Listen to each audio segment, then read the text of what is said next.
Hey everybody, it's Geoff. Thanks for joining me for this week's Wednesday Word. Today is our last Wednesday in the Check Your Beatitude series, and I'm going to talk about the last Beatitude from Matthew 5.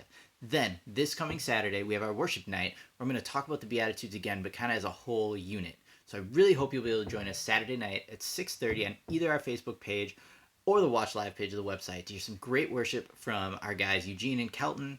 And then I get to talk about the Beatitudes, and we'll have a Zoom call afterwards to get to see each other's faces. So I'd love for you to join us Saturday night at 6:30 for that.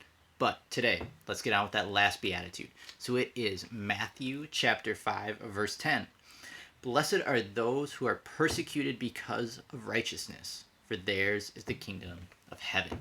So, blessed are those who are persecuted for righteousness. So basically, those who are opposed or come up against for living the way God would have us live, for following God. Now, the first thing I want us to see with this is, in order to be persecuted or to have people oppose us for the way we live, we have to actually be out amongst people.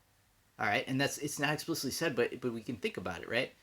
To have people oppose us, we have to be active in our communities, be a member of those communities, be out there. All right? And the same thing would really apply to the peacemakers last week that Julie talked about, or to being merciful. We have to be around people to have those things be a part of our lives.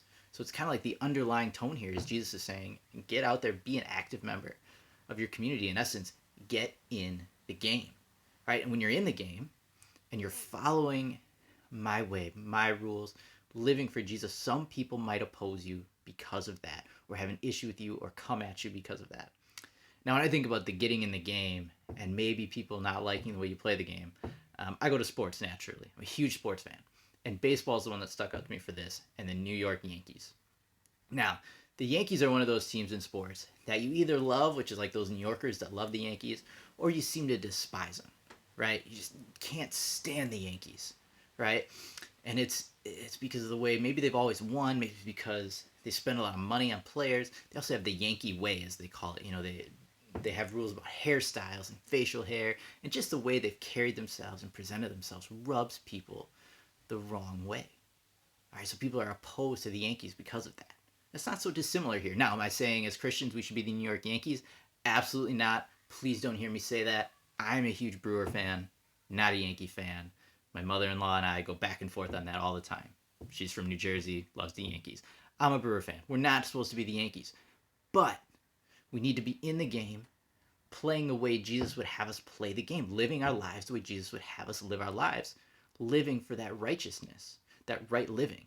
And when we do that, it's entirely possible that people will not like it, not like the way we live, and oppose that.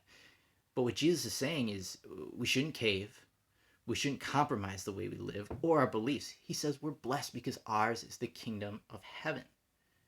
We live a life of dedication and devotion to Jesus, and we have the promise of heaven. And that is a bigger reward, or prize, or promise than anything the world could give us. And I love that that's the way this Beatitude ends with, theirs is the kingdom of heaven, because it bookends with the first one. If you remember back to that first Beatitude, blessed are the poor in spirit, for theirs is the kingdom of heaven. It's kind of like as if Jesus is starting and ending with that kingdom of heaven saying, this is awesome, and you have this promise. Here's a little guide, maybe a little playbook as to how to live, how to handle certain situations. But no matter what, you follow me and you live for me, and we have the promise of the kingdom of heaven. And that's just an incredible promise. So I hope this week that you can think about getting in the game, getting in your community, being involved. I know a lot of things are starting to open back up. People are starting to go places. I encourage you to be involved wherever your community is, to get active, to get involved there. And then also remember that we are to live for Jesus, and to not get bogged down by that if people oppose us for the way we live, but to remember we have the promise of the kingdom of heaven. Thanks for listening, everybody. I hope you can join us Saturday night, 6:30, Facebook or the Watch Live page of our website, as we kind of wrap up and put a whole bow on this Check Your Beatitude series. I hope you've enjoyed it as much as I have. I've learned a lot and thought a lot about it. Thanks for hanging out, everybody.